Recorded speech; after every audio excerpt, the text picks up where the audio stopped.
Assalamualaikum warahmatullahi wabarakatuh. Salam sejahtera untuk kita semua. Saya ucapkan selamat pagi untuk Bapak Rizal Alhamid yang selaku menjadi dosen di mata kuliah kewarganegaraan, dan selamat pagi juga untuk teman-teman semua. Perkenalkan, saya Muhammad Syarif Hidayatullah. Saya mahasiswa di UIN Sunan Kalijaga, Yogyakarta, Fakultas Usuluddin dan Pemikiran Islam, Prodi Ilmu Hadis. Pada kesempatan pagi hari ini, kami akan mempresentasikan hasil diskusi kami mata kuliah kewarganegaraan yang bertema identitas sosial, identitas nasional. Namun, setiap materi itu akan dijelaskan oleh pematerinya masing-masing, akan dibagi materinya masing-masing. Dan materi yang pertama akan dijelaskan oleh Mbak Nurhaliza. Seperti apa? Ini dia materinya atau videonya. Assalamualaikum warahmatullahi wabarakatuh. Baiklah, saya Nurhaliza sebagai pemateri 1 akan mempresentasikan hasil makalah kami. Poin yang pertama yaitu pengertian identitas nasional. Secara etimologis, identitas nasional terbagi menjadi 2 kata, yaitu identitas dan nasional. Secara bahasa, identitas berarti tanda atau jati diri, sedangkan nasional berarti bangsa atau kebangsaan.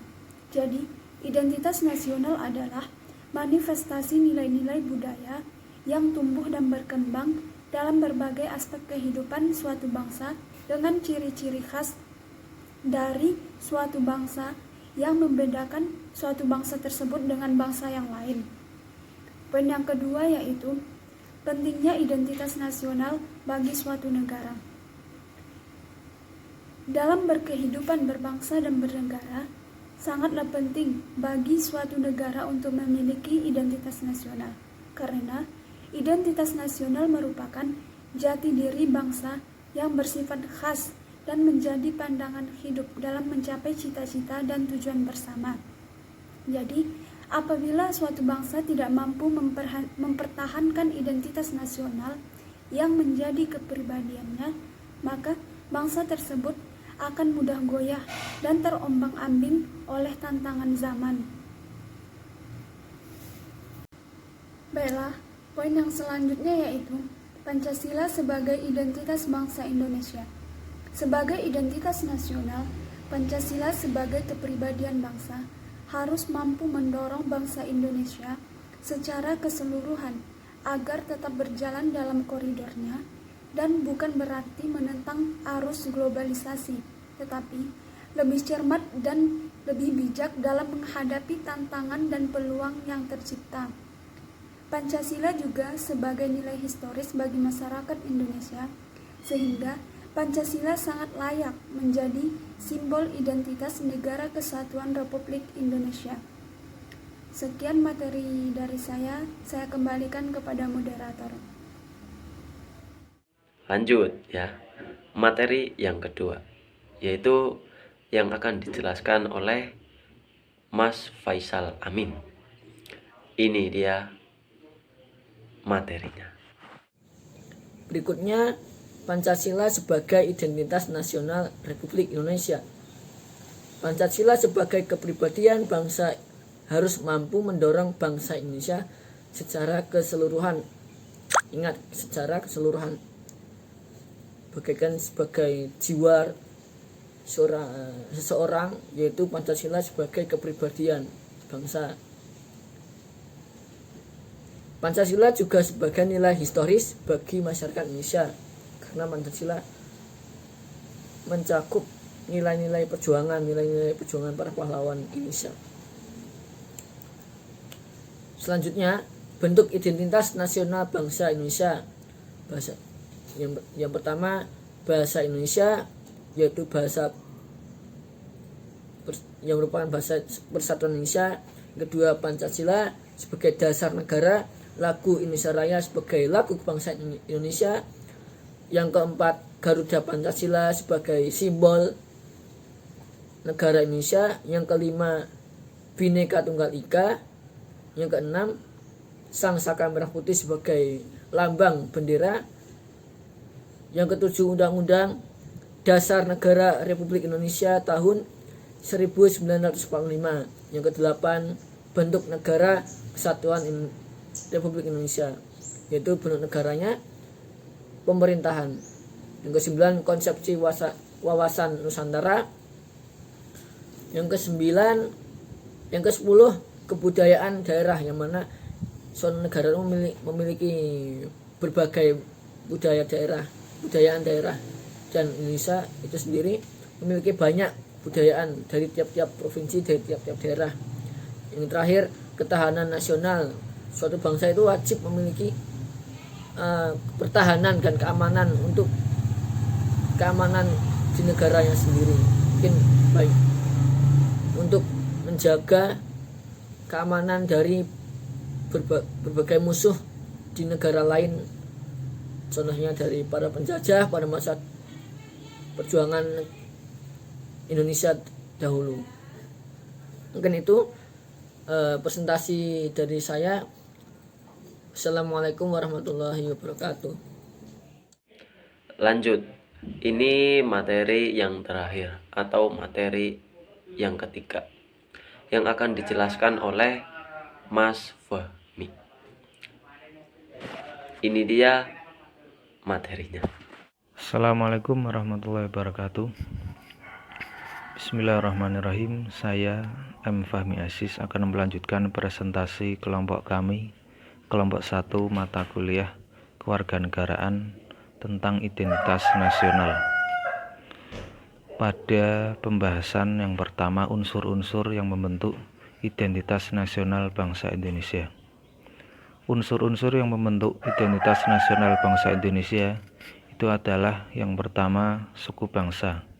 Suku bangsa adalah salah satu unsur yang membentuk identitas nasional Indonesia, karena Indonesia memiliki suku-suku bangsa atau kelompok etnis atau ras yang beragam yang mendiami wilayah Nusantara. Yang kedua, agama. Dalam kehidupan berbangsa Indonesia, asas yang dianut adalah negara berdasarkan ketuhanan yang Maha Esa. Dengan asas ini, setiap penduduk bebas untuk memeluk agamanya masing-masing dan beribadah sesuai dengan agama dan kepercayaannya masing-masing. Dengan demikian, identitas agama diakui dan dihormati. Kemudian yang ketiga, yaitu kebudayaan. Bangsa Indonesia dikenal sebagai bangsa yang paling kaya dengan unsur ragam kebudayaan, etnis, dan agamanya, serta memiliki ragam kebudayaan nasional. Sebagai identitas budaya nasional bangsa Indonesia, sudah sepatutnya kita melestarikan dan mengembangkan hasil-hasil kebudayaan nasional, karena memang tidak bisa dipungkiri bahwa pengembangan ragam kebudayaan nasional dan puncak-puncak kebudayaan daerah telah mengharumkan nama Indonesia di mata internasional. Yang keempat, bahasa.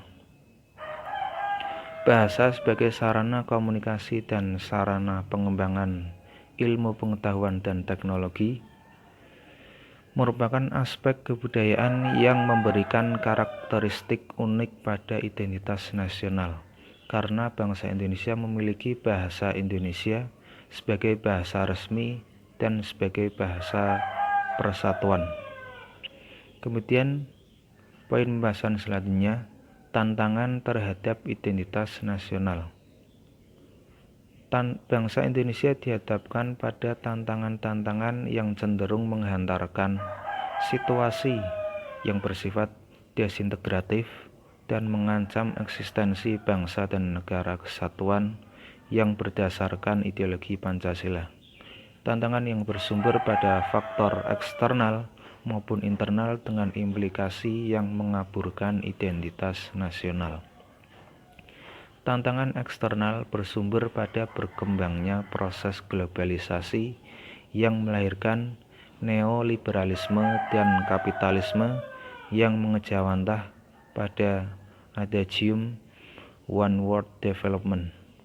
Sedangkan tantangan internalnya merupakan konsekuensi logis dari runtuhnya kekuasaan Orde Baru yang secara otoriter selama 32 tahun menegakkan persatuan dan kesatuan bangsa melalui pendekatan keamanan yang memasung hak-hak konstitusional rakyat melalui berbagai kebijaksanaan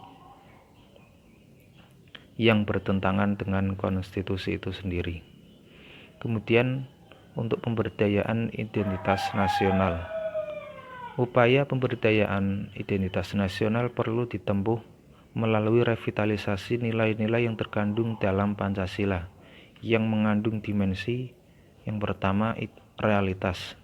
Dalam arti nilai-nilai yang dikandung Pancasila bersifat objektif yang dapat tumbuh dan berkembang di tengah-tengah masyarakat. Kemudian yang kedua idealitas. Dalam arti idealisme yang dikandung Pancasila bukan sekedar utopis tanpa makna, tetapi sebuah kata kerja untuk membangkitkan gairah dan optimisme dalam menjalani masa depan. Yang ketiga, fleksibilitas. Artinya Pancasila terbuka bagi tafsir-tafsir baru untuk memenuhi kebutuhan perkembangan, sehingga Pancasila tetap aktual, relevan, serta fungsional dalam kehidupan berbangsa dan bernegara Indonesia yang berbhinneka tunggal ika. Demikian yang dapat saya sampaikan. Kurang lebihnya mohon maaf. Wassalamualaikum warahmatullahi wabarakatuh. Baik, mungkin itu presentasi dari kami. Jadi kesimpulannya, penerapan tentang identitas nasional harus tercermin pada pola pikir kita. Pola pikir harus tercermin pada pola pikir kita. Sikap dan tindak yang senantiasa mendahulukan kepentingan untuk bangsa dan negara. Jadi mementingkan bangsa dan negara terlebih dahulu dibanding dengan kepentingan pribadi atau kelompok. Mungkin cukup sekian presentasi dari kami. Apabila banyak salah dari kami kelompok 7, mohon maaf yang sebesar-besarnya. Akhirul qauli, wassalamualaikum warahmatullahi wabarakatuh.